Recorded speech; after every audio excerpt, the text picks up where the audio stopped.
Muito bem, seja bem-vindo a mais uma aula aqui no canal do Pura Física. A gente vai falar nessa aula sobre diagrama de fases e como é característica do nosso canal, a gente vai sempre direto ao assunto, sem enrolação. Mas antes eu queria te pedir para tu te inscrever no nosso canal, se tu ainda não está inscrito, ativar o sininho das notificações e se curtir esse vídeo, dá aquele joinha. E também queria te lembrar que o Pura Física tem plataforma purafisica.com.br. Na nossa plataforma a gente tem cursos aprofundadíssimos de preparação para o Enem e para os principais vestibulares do Brasil, videoaulas completas, conteúdo exclusivo, milhares de questões, mais de 1.500 questões resolvidas na plataforma do Pura Física, material para baixar, apostila, lista de exercícios, estamos te esperando em purafisica.com.br e vamos para a nossa aula de diagrama de fases. Muito bem, pessoal, vamos ver então o diagrama de fases. Qual é o objetivo principal dessa aula? É te mostrar que o estado físico de uma substância não é associado somente à temperatura que essa substância se encontra, ela também depende da pressão. Um outro título que a gente poderia dar para essa aula é a influência da pressão no estado físico de um corpo ou de uma substância. E também a gente vai aprender aqui que a temperatura de fusão de uma substância e a temperatura de ebulição dessa substância não são propriedades fixas da substância, elas dependem da pressão a que a substância se encontra. Por exemplo, a água, que é a substância que a gente mais conhece, a gente sabe que o gelo se forma ou o gelo se derrete a 0 graus Celsius e que a água ferve a 100 graus Celsius, mas a gente raramente menciona que isso acontece na pressão de uma atmosfera. Se a pressão for diferente, a temperatura de fusão e de ebulição da água vai ser diferente e a gente vai justamente nessa aula entender como que a pressão afeta essas temperaturas de fusão e de ebulição das substâncias. Vamos começar conhecendo o diagrama de fases. Ele é um gráfico que tem temperatura no eixo horizontal e tem pressão no eixo vertical. Então a gente tem aqui um gráfico P por T. E esse gráfico está separado em 3 zonas que correspondem aos estados físicos sólido, líquido e gasoso. E vamos analisar essas linhas também aqui. Vocês estão vendo que essa linha aqui é a linha de fusão. Por que essa linha é a linha de fusão? Porque ela faz a transição do sólido para o líquido ou do líquido para o sólido, né? Pode ser indo ou voltando. Então, quando tu atravessa de uma zona para outra, o corpo sofre fusão, a substância sofre fusão. E quando tu atravessa do líquido para o gás, em qualquer um dos sentidos aqui, posso atravessar em qualquer um dos sentidos, quando eu faço essa transição, eu estou cruzando a linha de vaporização, então eu estou vaporizando esse líquido. Se eu fizer o caminho contrário, né? Se eu for do gás para o líquido, eu estou fazendo liquefação ou condensação. Tá? Agora, como é que eu uso o diagrama de fases? Eu uso ele para determinar em que estado físico uma substância vai se encontrar, baseado nos seus valores de temperatura e de pressão. Então vamos, por exemplo, posicionar aqui no gráfico um valor de temperatura que eu vou chamar de T1 aqui, e vamos posicionar um valor de pressão que eu vou chamar de P2. E vamos conectar esses dois pontos para ver em que região ele vai cair. Então se eu puxar aqui da pressão, P2 não, perdão, P1, né? Vamos chamar de P1, depois eu vou fazer um segundo exemplo, aqui P1. Então, vamos conectar esses pontos para ver que nessa combinação, quando essa substância se encontrar nessa pressão P1 e nessa temperatura T1, a gente vai ter um ponto 1 aqui que está dentro da região do gráfico que corresponde ao estado sólido.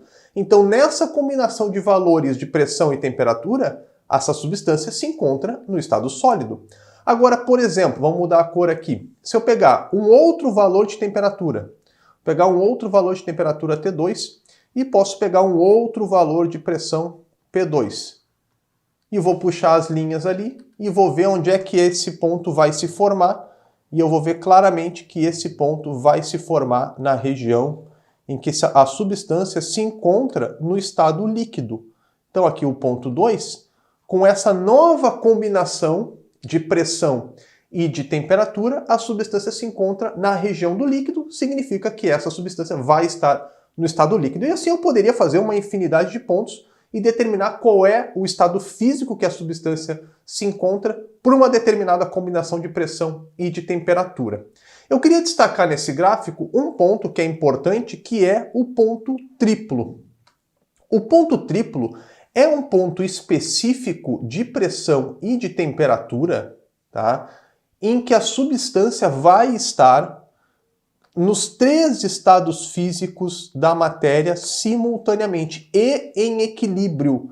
Então o ponto triplo é esse ponto, é essa combinação de pressão, vou chamar aqui, botar aqui PT, a pressão do ponto triplo, e vou botar aqui TT, a temperatura do ponto triplo.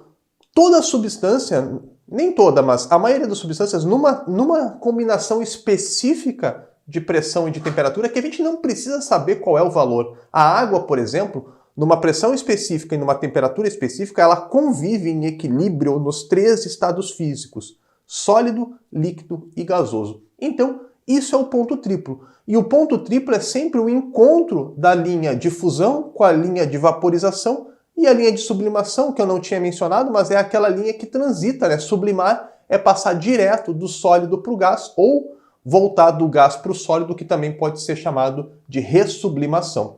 O ponto triplo é o encontro dessas 3 linhas e é o ponto de temperatura e pressão em que a substância convive em equilíbrio nos 3 estados físicos da matéria. Agora vamos usar o diagrama para olhar o que acontece com o estado físico de uma substância quando a gente muda a temperatura dela a pressão constante, que é o que a gente normalmente faz quando aquece uma substância na pressão atmosférica. Então vamos selecionar aqui. Valores não são importantes, a gente está fazendo uma análise qualitativa. Vamos selecionar aqui uma pressão, tá? E dessa pressão eu vou puxar uma linha que representa a substância aumentando de temperatura. Reparem, a temperatura da substância vai aumentando porque eu estou avançando aqui no eixo horizontal. Então eu vou pegar um primeiro ponto que está dentro do estado sólido e, olhando esse primeiro ponto, eu vou puxar aqui uma reta. Puxando a reta desse ponto, eu vou cair aqui numa temperatura que eu vou chamar de T1, tá? Cair aqui na temperatura T1. Se eu aumentar a temperatura, vocês vão vendo que eu vou avançando ao longo dessa linha tracejada, eu vou aumentando a temperatura. Aqui eu vou botar ponto 1. Eu vou chegar aqui num ponto 2, por exemplo, em que a substância vai estar numa nova temperatura, e a substância estando numa nova temperatura, vamos chamar essa temperatura de T2, eu aqueci a substância e ela passou para o estado líquido. E se eu selecionar uma nova temperatura aqui, ó, eu vou aquecer ainda mais essa substância, mantendo a pressão constante, e ela foi para uma temperatura T3. Então, nesse caso, a gente fez aquilo que a gente está muito acostumado a fazer. Mudar o estado físico nos pontos 1, 2 e 3. O ponto 1 sólido, o ponto 2 líquido, o ponto 3 gasoso, mudando o estado físico, mudando simplesmente a temperatura dessa substância. Ou seja, aquecendo ela, no caso, a gente aqueceu. Inclusive, se eu for olhar nessa linha aqui, se eu for avançando nessa linha, vai chegar um momento em que a temperatura vai estar exatamente em cima da linha que corresponde à fusão. Nesse ponto ali, eu encontro o que é a temperatura de fusão da substância. Então, nessa temperatura ali, nós temos a temperatura de fusão, porque aqui está acontecendo a fusão da substância. E se eu for olhar para esse ponto aqui, que está exatamente em cima da linha de vaporização, eu encontrei ali a temperatura de ebulição da substância, ou temperatura de vaporização, né? Muito bem. Olha só, vou botar aqui TE, temperatura de ebulição. Perfeito? Então, olha que interessante. Eu estou mantendo a pressão constante, aumentando a temperatura, e estou vendo o estado físico evoluir do estado sólido para o líquido e para o gasoso. Mas isso a gente já está acostumado, porque isso, por exemplo, a gente faz para a água. A gente pega a água, começa a aquecer, mantendo a pressão constante, e ela vai começar a mudar de estado físico. Se eu peguei ela como gelo e aumentar a temperatura, ela vai virar líquido e depois vai virar vapor d'água. A grande novidade dessa aula, como eu falei lá no começo dela, é que a pressão também pode afetar o estado físico de uma substância, que é coisa que a gente não está muito acostumado a associar. Então vamos ver como o diagrama de fase esclarece a influência da pressão no estado físico da substância. Então vamos fazer o seguinte agora. Vamos selecionar uma determinada temperatura T, pegar aqui e selecionar uma temperatura T. Vamos manter ela constante e vamos aumentar a pressão sobre a substância e vamos ver o que acontece. Então, eu vou puxar uma linha reta aqui, só que vertical, mostrando que a pressão está crescendo. E olha só o que vai acontecer. Se eu selecionar um primeiro ponto com a pressão bem baixa, aqui vou chamar de ponto 1, e vou associar com a pressão P1 lá no eixo vertical, se eu pegar e vou ver que nesse ponto a substância vai cair no estado gasoso. Se eu aumentar a pressão, eu vou aqui, aumentando a pressão, eu vou para um ponto 2, que vai ter uma pressão P2 maior do que P1, reparem. P2 maior do que P1. E repare que esse ponto 2 caiu dentro da região onde a substância deve estar no estado líquido. E eu não mexi na temperatura. Eu mudei de estado físico, a substância transitou do estado de vapor para o estado líquido, só aumentando a pressão. Se eu fizer ainda mais pressão sobre essa substância, eu vou aqui para um terceiro ponto. Se eu vou para esse terceiro ponto, com uma pressão ainda maior, P3, o que eu estou observando? Que a substância transitou para o estado sólido. Eu fiz solidificação do líquido para o sólido sem mexer na temperatura, só mexendo na pressão. E por que é possível mudar o estado físico de uma substância sem mexer na temperatura, só mexendo na pressão? Porque se a gente for analisar, uma das coisas que caracterizam os estados físicos, né, vapor, líquido e sólido, é o nível de aproximação das partículas, moléculas, átomos desse corpo. Então, se eu tenho no estado de vapor uma maior liberdade para essas partículas, elas estão mais afastadas. Se eu vou lá, mesmo sem mexer na temperatura, e eu aumento a pressão sobre essas partículas, eu obrigo elas a ficarem mais próximas, mais proximidade significa um outro estado físico, que pode ser o estado líquido. E se eu aumentar ainda mais a pressão, eu vou obrigar essas partículas a ficarem ainda mais próximos e eu vou poder transitar para o estado sólido. Elas vão entrar, a substância vai entrar no estado sólido simplesmente porque a pressão está obrigando essas partículas a ficarem mais agregadas, mais próximas. Do contrário, né, se a gente for olhar essa linha de cima para baixo, se eu for diminuindo a pressão sem mexer na temperatura, eu vou permitindo que essas partículas se afastem. Se afastando, elas vão mudar de estado físico, transitando do sólido para o líquido e aí para o gasoso. Então, essa é a influência que a pressão tem no estado físico de uma substância, conforme ela obriga as partículas a ficarem mais próximas ou permite que elas fiquem mais afastadas. E agora que a gente entendeu a influência da pressão no estado físico, a gente também consegue entender a diferença de vapor para gás. Nunca te explicaram que tem diferença de vapor para gás?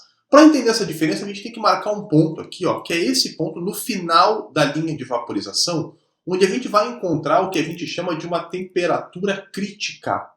Tá? Vamos marcar aqui então essa temperatura, vamos chamar ela de temperatura TC, temperatura crítica. O que é a temperatura crítica? Tudo que está à esquerda da temperatura crítica, na verdade, não é gás. Eu deixo aqui para fazer a correção. Tudo que está à esquerda da temperatura crítica é vapor.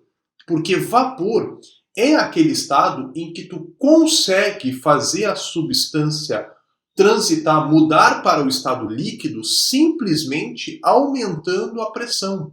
Então, vapor é aquele estado que é possível modificar para o estado líquido, aumentando pressão. Agora, gás é tudo o que está à direita da temperatura crítica.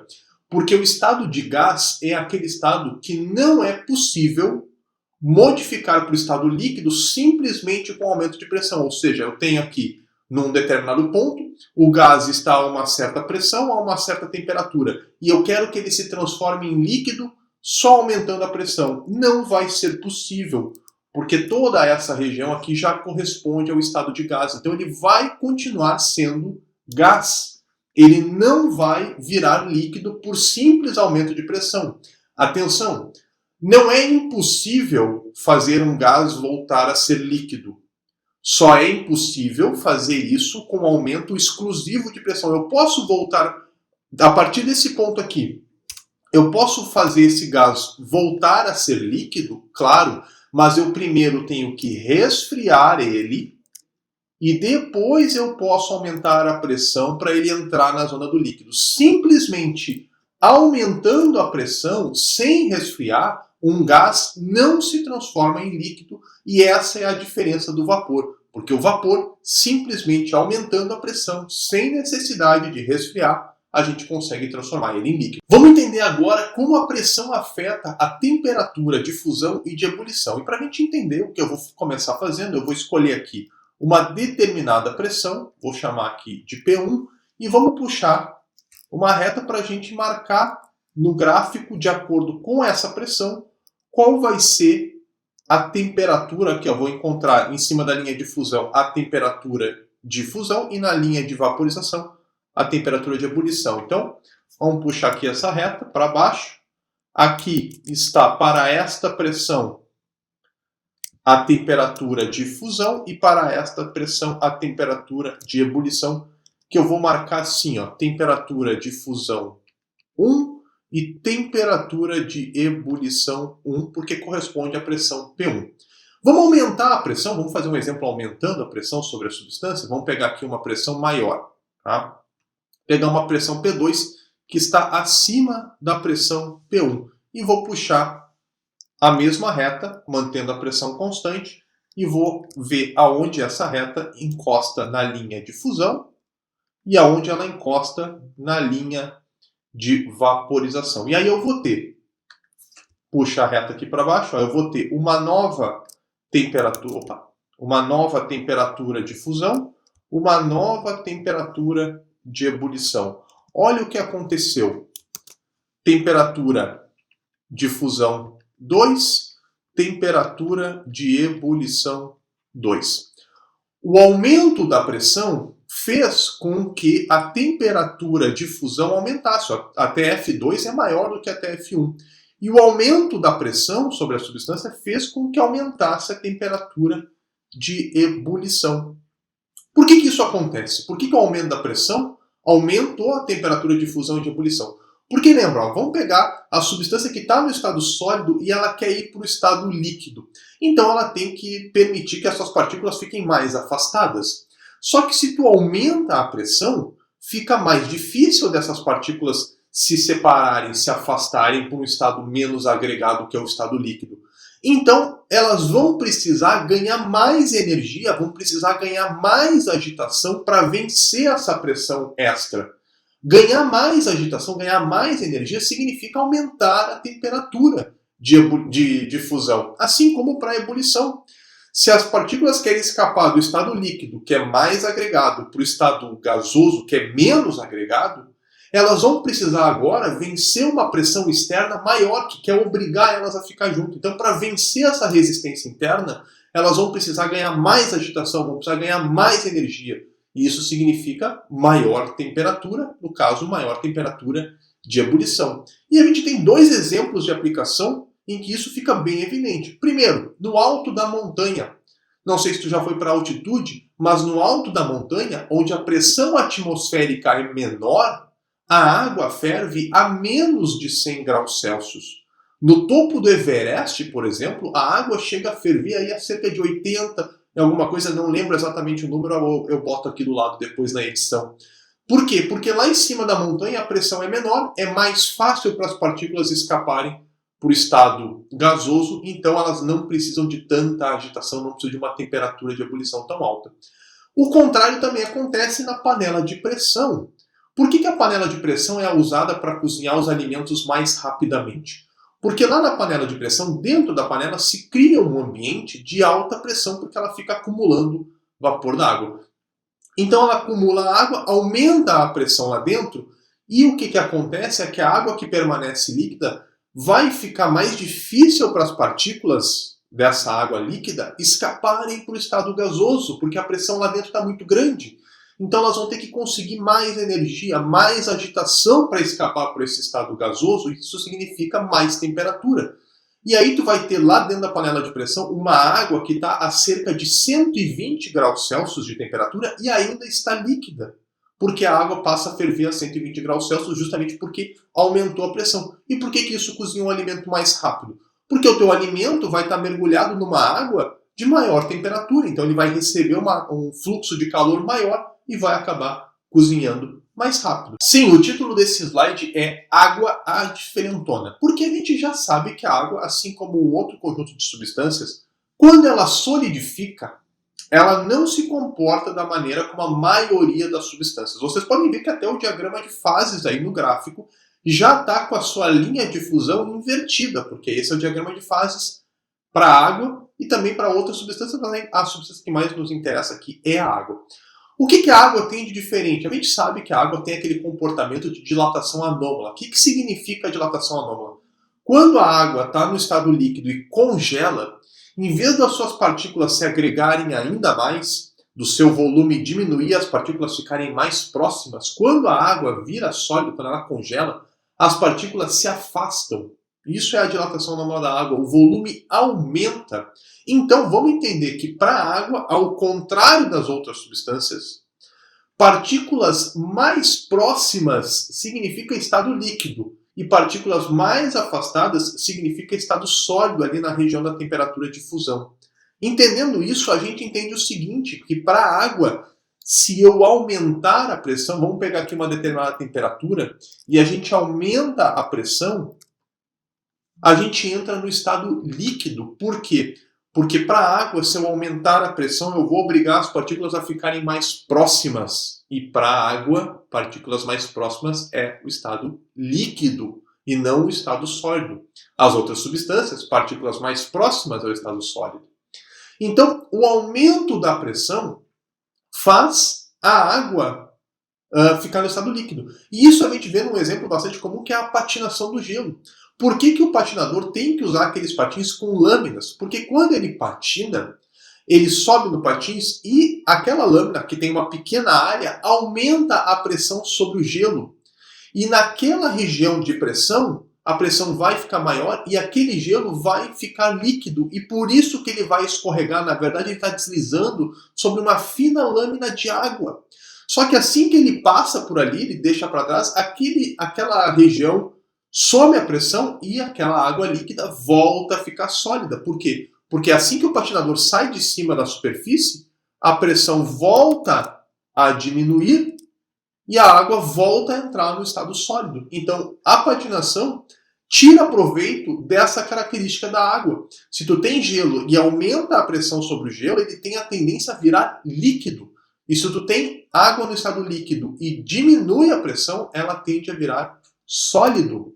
E isso também vai acabar mudando a maneira como a temperatura de fusão e de ebulição da água responde. A ebulição não, mas a difusão sim, como a temperatura de fusão da água responde à mudança de pressão. Vamos pegar um ponto aqui com uma determinada pressão, vou marcar aqui no gráfico, um ponto com pressão P1, vou puxar a reta para identificar em cima da linha de fusão e da linha de vaporização a temperatura de fusão e de vaporização da água para esta pressão que eu vou chamar de P1. Então, olha só, peguei e selecionei uma pressão P1, aqui na linha de fusão eu estou vendo uma temperatura de fusão 1, e aqui na linha de vaporização eu estou vendo uma temperatura de ebulição 1. Vamos aumentar a pressão sobre a água e o que vai acontecer? Vamos selecionar aqui uma pressão P2. Vamos puxar a linha horizontal, mantendo a pressão constante aqui e aumentando a temperatura. Tá? Olha o que vai acontecer com a temperatura de fusão. O comportamento diferente está aqui. Ó. Olha a temperatura de fusão. A temperatura de ebulição aumentou, como era o comportamento das demais substâncias. Ó, a temperatura... Vou marcar esses pontos aqui. Aqui está a temperatura de ebulição 2. De fato, aumentou. A água se comporta como as demais substâncias na ebulição. Só que a temperatura de fusão 2 diminuiu. Ó, o aumento da temperatura de ebulição e uma diminuição da temperatura de fusão. Justamente por causa dessa diferença da água na sua solidificação. Se a gente aumenta a pressão sobre a água, as partículas ficam mais próximas e a tendência é que ela esteja no estado líquido.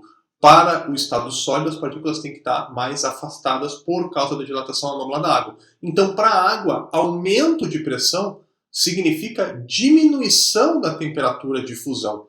O gelo vai derreter a uma temperatura menor do que 0 graus Celsius, ou a água vai congelar a uma temperatura menor do que 0 graus Celsius se a pressão for maior do que uma atmosfera. Então tá, pessoal, essa foi a nossa aula. Espero que tu tenha gostado. Se gostou, deixa teu joinha. Se ficou alguma dúvida, larga aí nos comentários que a galera te ajuda. Precisa de mais conteúdo de física?